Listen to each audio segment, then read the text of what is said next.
The gravity of the president's language was sinking in even before he was off the ground in New York.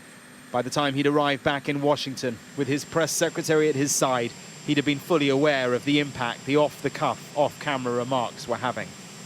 He told an audience at a Democratic fundraiser, "We have not faced the prospect of Armageddon since Kennedy and the Cuban Missile Crisis."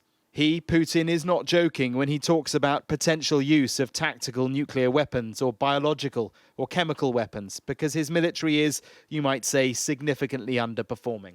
And then the president said this: "I don't think there's any such thing as the ability to easily use a tactical nuclear weapon and not end up with Armageddon." That last sentence seems to be particularly stark. In essence, what he's saying is that if Putin uses a nuclear weapon in Ukraine, the likely conclusion is Armageddon. Now, that might well be a threat, a warning to Putin. Know where this leads, know what might happen.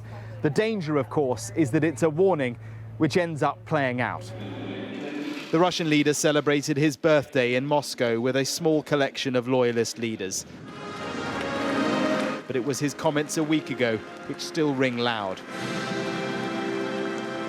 He said the United States is the only country in the world to have used nuclear weapons twice, destroying the Japanese cities of Hiroshima and Nagasaki. He added, "They set a precedent." This is serious. Both sides are fairly dug in on what the consequences will be in the event of escalation.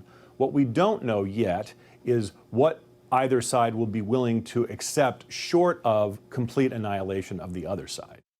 And that's the nub of it. Who blinks first? Back in 1962, at a minute to midnight Armageddon, Kennedy and Khrushchev found a way out. The Soviet missiles were removed from Cuba. The American ones left Turkey. The Cuban Missile Crisis was over.